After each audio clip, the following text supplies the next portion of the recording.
بسم اللہ الرحمن الرحیم۔ السلام علیکم اسٹوڈنٹس، جماعت ہفتم کے اردو لیکچر نمبر 66 کا آغاز کرتے ہیں۔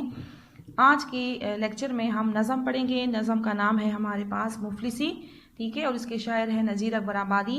آپ اپنی کتابیں نکالیں اور صفحہ نمبر 120 کھولیں، پینسل نکالیں اور اس کے مشکل الفاظ کی معنی اپنے پاس نوٹ کریں۔ صفحہ نمبر 120 پر آپ دیکھ سکتے ہیں ہمارے پاس نظم ہے مفلسی، ٹھیک ہے۔ مفلسی کا مطلب ہے غربت یا افلاس، ٹھیک ہے۔ مفلسی کا مطلب ہے غربت یا افلاس، اور اس کے شاعر کا نام ہے نذیر اکبر آبادی، جو اردو ادب میں ایک اہم مقام رکھتے ہیں۔ نظم جو ہے ہمارے پاس، اگر آپ اس کو دیکھیں بچے، تو نظم کی میں نے آپ کو اقسام بتائی تھی اس سے پہلی والی نظم کی پڑھائی جب ہم کر رہے تھے، تو بند کے لحاظ سے بھی نظم کی اقسام ہوتی ہے، اس کو ہم حیتیں کہتے ہیں۔ حیت بند کی نظم کی حیت کے لحاظ سے، ٹھیک ہے، اقسام ہوتی ہے۔ جیسے ایک ایسی نظم میں نے آپ کو اس میں بتایا تھا کہ ایک لائن جو نظم کا ایک جملہ ہوتا ہے، ٹھیک ہے، اسے ہم مصرع کہتے ہیں، ٹھیک ہے۔ اور جب ہمارے پاس نظم کے دو لائن مل کر ایک شعر بناتے ہیں، یعنی دو مصرے مل کر اس سے ایک شعر بنتا ہے، ٹھیک ہے۔ اسی طرح اگر ایک نظم میں ہمارے پاس ایک بند میں 3 مصرے ہیں، 3 مصروں پر مشتمل بند کو کہتے ہیں ثلث، 4 مصروں پر مشتمل بند کو کہتے ہیں ربع، ٹھیک ہے۔ اور اگر ایک نظم جو ہے 5 مصروں پر، اس کا ایک بند 5 مصروں پر مشتمل ہو، اسے مخمس کہتے ہیں۔ 6 مصروں پر، جیسے آپ اس سے پہلے والی نظموں میں پڑھ چکے ہیں، مسدس حالی ہے یا نعت ہے، ٹھیک ہے، تو وہ ہمارے پاس مسدس کی صورت میں ہے، اس کے ہر بند میں 6 مصرے ہیں۔ اور اس سے آگے جو اگر 7 مصروں پر مشتمل ایک بند ہو، نظم جو ہے وہ صورت میں ہو، تو اسے مصبہ کہتے ہیں۔ آج کا ہمارے پاس جو آج کی نظم ہے مفلسی، اگر آپ اس کو دیکھیں تو اس کے ہر بند میں 5 مصرے ہیں، 1 2 3 4 5 5 مصروں پر مشتمل ہے۔ یہ ہمارے پاس مخمس کی صورت میں ہے۔ مخمس کی تعریف آپ کو یاد ہونی چاہیے، ٹھیک ہے۔ یہ مخمس، یہ ہمارے پاس یہ عربی کا لفظ ہے، اس کا مطلب ہے 5، ٹھیک ہے۔ اس طرح ہم خمس بولتے ہیں، حواس خمسہ بولتے ہیں، ٹھیک ہے، 5 خواص۔ تو وہ نظم جس کا ہر بند 5 مصروں پر مشتمل ہو، اس نظم کو مخمس کہتے ہیں، ٹھیک ہے۔ وہ نظم جس کا ہر بند 5 مصروں پر مشتمل ہو، اسے مخمس کہا جاتا ہے، ٹھیک ہے۔ نئے الفاظ ہیں، میں نے آپ کے لیے معنی لکھے ہیں، آپ اپنے پاس نوٹ کریں۔ مفلسی، افلاس، تلک، تک، تونگر، دولت مند، اشراف، اشرف کی جمع ہے عزت دار لوگ، عالم و فاضل، یہ دونوں مترادف الفاظ ہیں، ٹھیک ہے، بہت پڑھے لکھے، ٹھیک ہے۔ غریب، غربا، غریب واحد ہے اور غربا جو ہے یہ اس کی جمع ہے۔ مفلس لوگ، نادار لوگ، اہل فضل، باکمال لوگ۔ اس کی پڑھائی شروع کرتے ہیں، اور اس کی ساتھ ساتھ میں آپ کو تشریح بھی کرواؤں گی، نثر بھی کرواؤں گی آسان الفاظ میں، ٹھیک ہے۔ تو آپ اس کی مشکل الفاظ کی معنی اپنے پاس نوٹ کرتے جائیں، ٹھیک ہے۔ اس نظم کا مرکزی خیال جو ہے، جیسے کہ آپ کو نام سے پتہ ہے، یہ نظم مفلسی پر لکھی گئی ہے، ٹھیک ہے۔ نظم کی تعریف آپ کو یاد ہوگی، کسی موضوع کو سامنے رکھ کر شعر و شاعری کرنا، تو یہاں پہ ہمارے پاس موضوع ہے مفلسی، ٹھیک ہے۔ مفلسی یہ صفت ہے، اس میں صفت میں آتا ہے قواعد کی روح سے۔ تو نظم کا مرکزی خیال جو ہے، اس میں شاعر نے کیا کہا ہے، اس میں شاعر نے مفلسی کی خامیاں یا خوب برائیاں جو ہے وہ بیان کی ہے، کہ مفلسی جو ہے، مفلسی کی وجہ سے انسان کو کن مشکلات، تکالیف اور اذیتوں کا سامنا کرنا پڑتا ہے، ٹھیک ہے۔ جو مفلس ہوتے ہیں، نادار لوگ ہوتے ہیں، جو مفلسی میں مبتلا ہوتے ہیں، تو انہیں کن مشکلات کا سامنا کرنا پڑتا ہے، ٹھیک ہے۔ انہیں دن رات بھوکا پیاسا رہنا پڑتا ہے، ٹھیک ہے۔ اور اس دکھ کا احساس ان لوگوں کو ہوتا ہے جن پر یہ حال گزرتی ہے، جن کا یہ حال ہوتا ہے، ٹھیک ہے، جو اس حال میں مبتلا ہوتے ہیں، ٹھیک ہے۔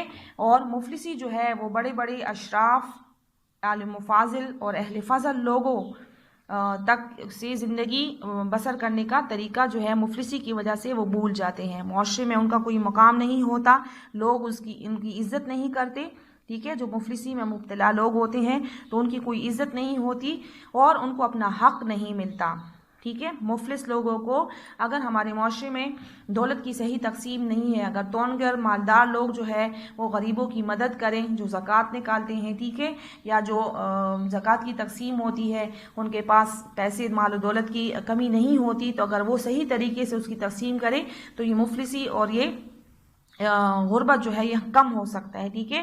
تو اس میں شاعر نے مفلسی کی خامیاں یا اس کی جو برائیاں ہیں وہ بیان کی ہے، اور مفلس نادار لوگوں کی مجبوریاں بیان کی ہے کہ انہیں کن مجبوریوں کا سامنا ہوتا ہے اور کن اذیتوں سے گزرنا پڑتا ہے. ٹھیک ہے، چلے اس کی پڑھائی شروع کرتے ہیں.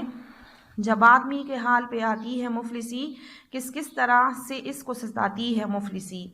پیاسا تمام روز بٹاتی ہے مفلسی، بھوکا تمام رات سلاتی ہے مفلسی. یہ دکھ وہ جانے جس پہ کہ آتی ہے مفلسی. ٹھیک ہے. اچھا، تو پہلے بند کے مشکل الفاظ دیکھیں. حالت، کیفیت یا حیثیت. ستاتی، تکلیف. ستانا جو ہے لفظ یہاں پہ ہمارے پاس صحیح لفظ ستانا ہے، جملے میں اس کے استعمال ہوا ہے. ستاتی، تنگ کرتی، تکلیف پہنچاتی. ٹھیک ہے، دکھ، تکلیف یا درد. شاعر کیا کہتے ہیں؟ پیاسا، جس نے کچھ پیا نہ ہو. بھوکا، جس نے کچھ کھایا نہ ہو. ٹھیک ہے، یہ بھی اس میں صفت ہے. اچھا، شاعر کہتے ہیں اس بند میں کہ جب کسی آدمی کی حالت جو ہے، کیفیت جو ہے وہ مفلسی کی، یعنی جب اس کو مفلسی کا سامنا ہوتا ہے، جب وہ مفلسی میں، غربت میں مبتلا ہوتا ہے، تو اسے کن تکالیف کا سامنا ہوتا ہے، کس طرح سے یہ مفلسی جو ہے اسے کس طرح تکلیف پہنچاتی ہے. پہلا تو یہ کہ وہ سارا دن پیاسا ہوتا ہے، ساری رات بھوکا ہوتا ہے. یعنی بھوکا پیاسا، اس کے دن رات جو ہے وہ بھوکے پیاسے گزرتے ہیں، کیونکہ اس کے پاس کھانے پینے کے لیے کچھ نہیں ہوتا جس سے وہ اپنی بھوک اور پیاس کو مٹا سکے. اور اس پیاس اور بھوک کا احساس اور اس تکلیف اور اس درد کا احساس ان لوگوں کو ہوتا ہے جن پر یہ حال گزرتا ہے. ٹھیک ہے، جنہیں مفلسی کا سامنا ہوتا ہے، جو مفلس اور غریب ہوتے ہیں، تو یہ حال صرف وہ لوگ بیان کر سکتے ہیں. بھوک پیاس کا اور بھوکے پیاسے رہنے کی جو تکلیف ہوتی ہے، جو اذیت ہوتی ہے، تو یہ دکھ اور تکلیف صرف وہ لوگ بیان کر سکتے ہیں جس پہ آتی ہے مفلسی، جنہیں مفلسی کا سامنا ہوتا ہے، جنہیں غربت کا سامنا ہوتا ہے. ٹھیک ہے. دوسرے بند میں دیکھیں. جو اہل فضل عالم و فاضل کہلاتے ہیں، مفلس ہوئی تو کلمہ تلک بھول جاتے ہیں. پوچھے کوئی الف تو اسے بے بتاتے ہیں، اور جو غریب غربا کے لڑکے پڑھاتے ہیں، ان کی تو عمر بھر نہیں جاتی ہے مفلسی. ٹھیک ہے، یہاں پہ دیکھیں اہل فضل، باکمال لوگ، ہنرمند لوگ. ٹھیک ہے، اور یہاں پہ اہل فضل ہمارے پاس سابقہ ہے. عالم و فاضل مرکب عطفی ہے اور دونوں مترادف الفاظ ہیں. دانا، ٹھیک ہے، عالم فاضل بہت پڑھے لکھے. مفلس ہوتے ہیں جب تو کلمہ تلک بھول جاتے ہیں، تلک تک. غریب غربا جمع لفظ ہے اور غریب کی جمع ہے نادار لوگ. ٹھیک ہے، عمر بھر ساری عمر. اس بند میں شاعر کیا کہتے ہیں؟ اس بند میں کہتے ہیں کہ جب ایسے لوگ جو اچھی زندگی گزار رہے ہوتے ہیں، جو باکمال، ہنرمند، ٹھیک ہے، ایسے لوگ ہوتے ہیں، یا جو بہت پڑھے لکھے، دانا اور عالم فاضل لوگ ہوتے ہیں، لیکن جب انہیں مفلسی کا سامنا ہوتا ہے، جب ان پر غربت آتی ہے، تو وہ کلمہ تک پڑھنا جو ہے وہ بھول جاتے ہیں. ٹھیک ہے، کوئی الف پوچھے تو اسے بے بتاتے ہیں، یعنی ان کی سوچنے سمجھنے کی صلاحیت جو ہے وہ بھی کم ہو جاتی ہے. غربت کی وجہ سے انسان کو اچھائی اور برائی کا فرق بھی اتنا سمجھ نہیں آتا. ٹھیک ہے، الف اور بے میں فرق نہیں کر سکتے. ٹھیک ہے نا، مطلب اس کا یہ ہے کہ وہ غربت کی وجہ سے، وہ غربت میں ایسے مبتلا ہوتے ہیں، انہیں ہر وقت اپنی روزگار اور معاش کی فکر ہوتی ہے کہ دنیا کی باقی تمام چیزوں سے ان کا کوئی سروکار نہیں ہوتا. اور جو غریب غربا کے لڑکوں کو پڑھاتے ہیں، کہ بچوں کو، لڑکوں سے مراد یہاں پہ بچے ہیں. ٹھیک ہے، جو غریب غربا کے بچوں کو پڑھاتے ہیں، ان کی تو ساری عمر جو ہے وہ غربت جو ہے ان کی ختم نہیں ہوتی. عمر گزر جاتی ہے اور ان کی غربت جو ہے وہ ختم نہیں ہوتی. انہیں اتنی پیسے نہیں ملتے، کیونکہ غریب کے بچے کے پاس اتنے پیسے نہیں ہوتے کہ وہ ان کو پیسے دے سکیں.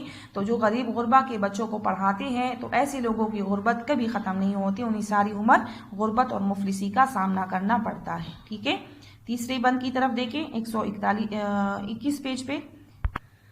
جب روٹیوں کے بٹنے کا آ کر پڑے شمار، مفلس کو دے وے ایک تو گر کو چار، گر مانگے اور وہ تو سجڑ کے بار. اس مفلسی کا آہ بیاں کیا کروں میں یار، مفلس کو اس جگہ بھی چباتی ہے مفلسی. اگر اس بند کو ہم دیکھیں تو یہاں پہ شاعر نے ہمارے معاشرے میں مفلس اور غریب اور نادار لوگ، جو ضرورت مند لوگ ہیں، تو ان کی حق تلفی، جو اس طرح ہمارے معاشرے میں ان کی جو حق تلفی ہوتی ہے، ٹھیک ہے، اور ان کو جو حقیر سمجھا جاتا ہے، حقارت کا ذکر کیا ہے شاعر نے. شاعر کہتے ہیں جب روٹیوں کے بٹنے کا آ کر پڑے شمار، مفلس کو دیوے ایک تونگر کو چار چار، تونگر مالدار، مفلس غریب، دیوے دینا، بٹنے تقسیم کرنے، شمار تعداد یا حساب، کہ جب روٹیوں کا یعنی جب ہمارے معاشرے میں جب کسی کو کچھ دینے کا موقع آتا ہے، ٹھیک ہے، تقسیم ہوتی ہے جب کسی چیز کی، یہاں پہ روٹیوں کا ذکر ہوا ہے کہ جب روٹیوں کی تقسیم ہوتی ہے، فار ایگزامپل مثال کے طور پہ جب روٹیوں کی تقسیم ہوتی ہے اس کا حساب کتاب ہوتا ہے، تو حالانکہ اصل حقدار تو مفلس ہوتا ہے، غریب ہوتا ہے کہ ہمیں اسے زیادہ دینا چاہیے، لیکن ہمارے معاشرے میں ہمیشہ غریب کا حق مارا جاتا ہے، اسے اور بھی دبایا جاتا ہے، تو مفلس کو ایک روٹی ملتی ہے اور جو مالدار ہوتے ہیں، ٹھیک ہے، ان کی رسائی زیادہ ہوتی ہے، ان کا پہنچ زیادہ ہوتا ہے، تو انہیں چار چار یعنی انہیں زیادہ ملتا ہے، ٹھیک ہے، انہیں زیادہ چیزیں ملتی ہیں اور مفلس کو کم، ٹھیک ہے۔ تو تقسیم جو ہے ہمارے معاشرے میں تقسیم جو ہے چیزوں کی تقسیم صحیح نہیں ہوتی، ٹھیک ہے، اسی وجہ سے مفلسی جو ہے وہ بڑھ رہی ہے، مفلس لوگوں کی تعداد بڑھ رہی ہے، غربت میں اضافہ ہو رہا ہے، ٹھیک ہے، کہ جو مالدار ہے تو وہ مفلس کا حق مارتے ہیں، ٹھیک ہے، ان کا حق دباتے ہیں، گر مانگے اور اگر مفلس جو ہے اپنے حق کے لیے آواز اٹھاتا ہے اور مانگتا ہے، ٹھیک ہے، تو اسے جھڑ کے بار بار، تو اسے دھتکارا جاتا ہے، بار بار ہر طرف سے ڈانٹا جاتا ہے، ڈانٹنا ڈپٹنا جھڑکنا، ڈانٹنا ڈپٹنا دھتکارنا، تو اسے ہر طرف سے دھتکارا جاتا ہے، ڈانٹا جاتا ہے، اس کی کوئی آواز نہیں سنتا۔ اس مفلسی کا آہ بیاں کیا کروں میں یار، اس مفلسی کا آہ کا مطلب ہے افسوس کے لیے، جو ہم افسوس کا اظہار کرنے کے لیے جو ہم الفاظ استعمال کرتے ہیں، ٹھیک ہے، تو شاعر کہتے ہیں کہ اس مفلسی کی میں کیا کیا برائیاں یا اس کی کیا کیا تکالیف اور اذیتوں کا کون سی تکالیف اور اذیتوں کا ذکر کروں۔ مفلس کو اس جگہ بھی چباتی ہے مفلسی، مفلس جو نادار ہوتا ہے اس جگہ بھی یعنی اس تقسیم اس بن میں جو ذکر ہوا ہے، ٹھیک ہے، کہ اس کو اپنا حق بھی نہیں ملتا، ٹھیک ہے، معاشرے میں مفلس جو ہے وہ اپنا حق بھی صحیح طریقے سے اسے حاصل نہیں ہوتا، اگر وہ حق کے لیے آواز اٹھاتا ہے تو اسے دبایا جاتا ہے، ہر طرف سے اسے دھتکارا جاتا ہے۔ تو اس کی مفلسی کی میں اور کیا خرابیاں یا خامیاں بیان کروں کہ یہاں بھی مفلس کو چباتی ہے مفلسی، اپنی مفلسی کی وجہ سے، اپنی غربت کی وجہ سے یہاں بھی وہ پستا ہے، ٹھیک ہے، مار کاتا ہے۔ چبانا ویسے تو چبانا کہتے ہیں کسی چیز کو کانا، دانتوں سے پیسنا، ٹھیک ہے، تو یہاں بھی مفلس کو دبایا جاتا ہے، اس کا حق نہیں دیا جاتا۔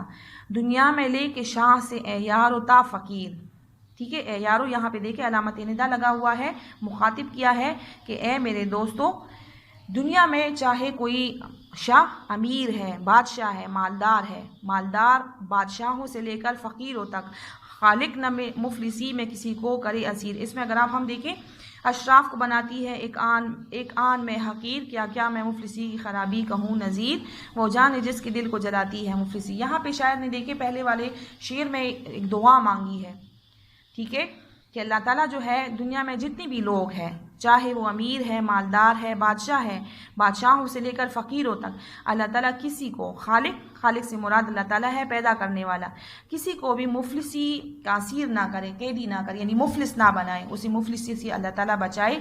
اشراف کو کیونکہ سب سے بڑی جو اس کی خرابی ہے، خامی ہے، تو وہ یہ ہے کہ اشراف کا مطلب ہے جو اشرف ہوتا ہے، اشرف کی جمع عزت دار لوگ، ٹھیک ہے، تو جو عزت دار ہوتے ہیں اس مفلسی کی وجہ سے وہ حقیر کا کمتر ہو جاتے ہیں، معاشرے میں ان کا پہلے جو عزت دار ہوتے ہیں اس مفلسی کی وجہ سے لوگ اس سے ملنا ملانا، اس کی عزت کرنا چھوڑ دیتے ہیں، ٹھیک ہے، اسے حقیر اور کمتر سمجھتے ہیں۔